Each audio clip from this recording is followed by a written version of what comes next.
Egunon guztioi, legebiltzarkideak, gonbidatuak, hizlariak, egunon eta ongietorri guztiok legebiltzarrera. Datorren maiatzaren 9an Europaren eguna ospatuko dugu Schumanen adierazpenaren urteurrenarekin batera. Europan bakea eta batasuna aldarrikatzeko eta ospatzeko eguna. Eta beti egiten dugun moduan Eusko Legebiltzarrak eta Eurobaskek ospakizunean parte hartu nahi dugu. Horretarako jardunaldi bat antolatu dugu. Europar Batasunaren egungo egoerari buruz eta integrazio indartzeko beharrari buruz hausnartzeko. Krisiari aurre egiteko Europa bateratu bat izenburua aukeratu du Eurobaskek jardunaldi honetarako. Hori da kontua. Krisi desberdinei aurre egin behar diegu eta horretarako bidea Europar Batasuna da. Europar Batasun batua. Beste behin ere, beharra bertute bihurtzea tokatzen da, pandemian egin genuen bezala.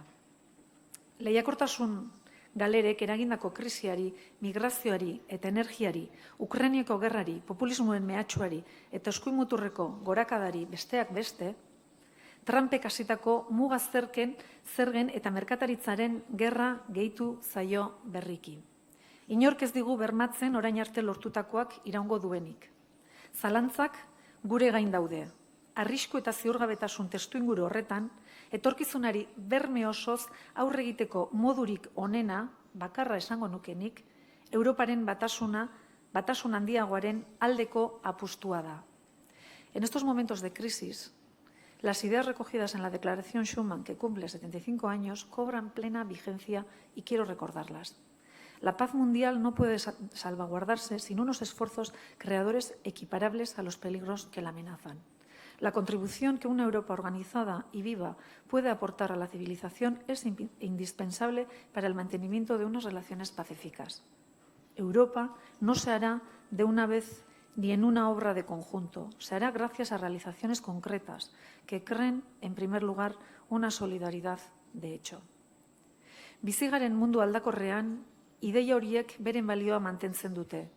Europar Batasun sendo eta batu bat da munduan bakea lortzeko bermerik onena. Horregatik, Europako proiektua indartu behar dugu, eraldaketa eta apustu garrantzitsuekin. Humanismoan, demokrazian eta bertako herri eta kulturen aniztasunarekiko errespetuan oinarritutako proiektu Europarra aldarrikatzen dugu. Behetik gora eraikitako Europa baten alde egiten dugu. Euskadi bezalako estaturik gabeko nazioek ekarpen handia egin behar dugu Europan, eta hots propioa behar dugu. Gai horiek guztien inguruan hausnartzeko Europako gaietan ibilbide luzea eta esperientzia handia duten 2 pertsona gonbidatu ditugu jardunaldi honetan parte hartzera. Jose Manuel García Margallo, Europako Parlamentuko diputatu ohia eta kanpo arazoetako eta lankidetzako ministro ohia, eta Domènec Ruiz de Besa, Europar Parlamentuko diputatu ohia eta Europazale eta federalisten batasuneko presidentea. Biek bizi dugun egoerari buruzko beren analisiak emango dizkigute. Eskerrak eman nahi dizkizuet gaur hemen Eusko Legebiltzarrean egoteagaitik, eskerrak eman nahi dizkiot Eurobaskeri, kontinenteko herri guztiak batuko dituen Europa federal baketsu eta demokratiko baten alde hartutako konpromiso eta egindako lanagatik. Eskerrik asko eta emankorra izan dadila egun hau. Eta besterik gabe hitza pasako diot Irune Zuloagari Eurobaskeko idazkariari. Eskerrik asko.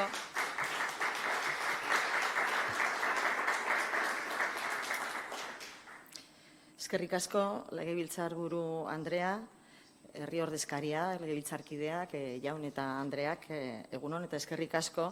Gaur Europaren eguneko ekitaldira etorri zareten guztioi eta eskerrik asko Bakartxo Tejeria Eusko Legebiltzarreko presidentea. Gaur Europaren egunean ospakizun honetan eta beti urtean zehar Eurobaske hartu, babestu eta bultzatzeagaitik. Eta ongi etorri eta eskerrik asko ere gaurko gure gonbidatuei, García Margallo jaunari eta Ruiz de Besa jaunei.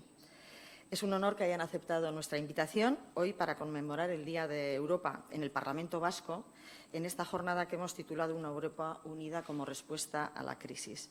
Una fecha cargada de significado en la que celebramos no solo la paz y la unidad entre los pueblos de Europa, sino también los valores democráticos, sociales y culturales que compartimos y defendemos todos los que nos sentimos europeos.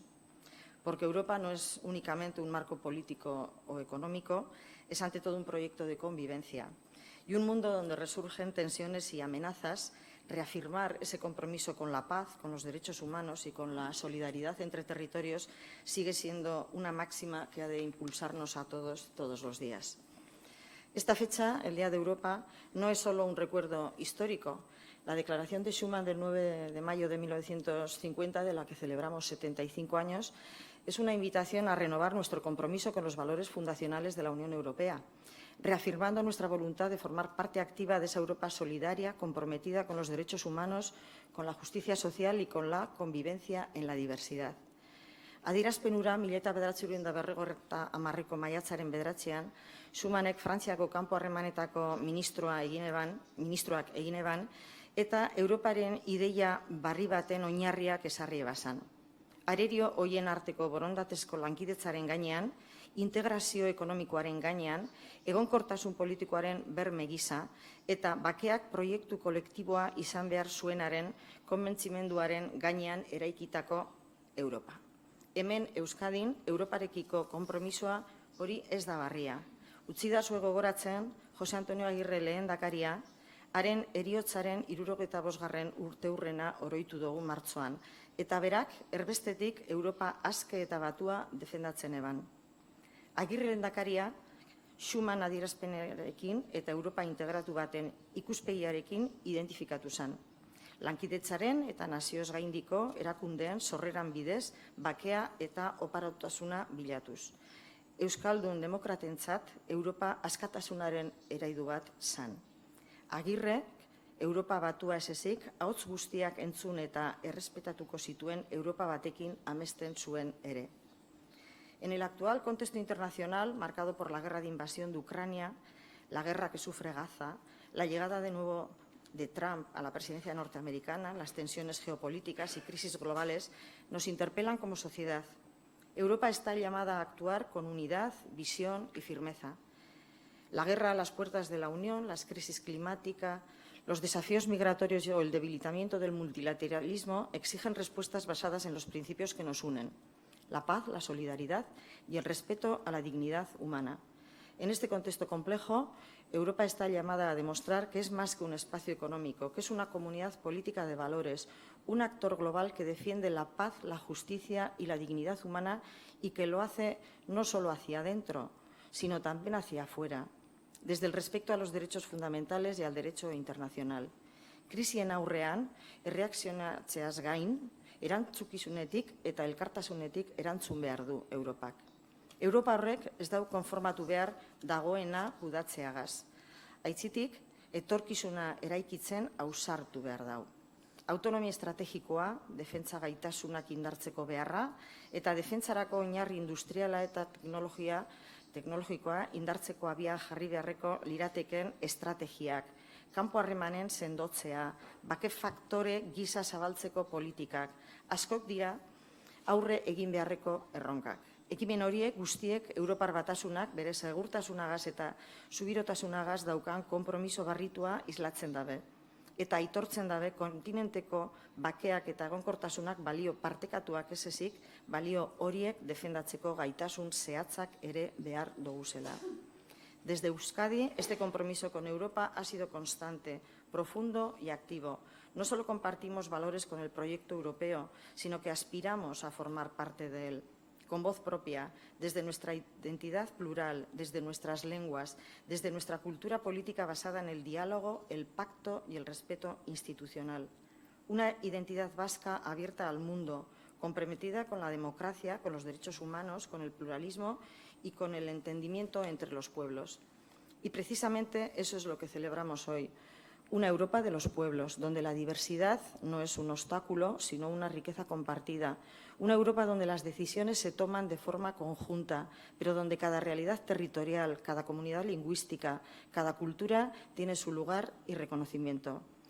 Así como en 1950 se apostaba por Europa como solución a los obstáculos y problemas, Hoy Europa sigue siendo la respuesta, el horizonte en el que se resuelven nuestros problemas, se enfrenten los desafíos y encontremos solución a nuestras aspiraciones. Por eso renovamos nuestra apuesta por una Europa federal, pacífica y democrática que aglutine a todos los pueblos del continente y que sea capaz de defender nuestros valores y nuestro modelo social en el mundo. Eskerrik asko.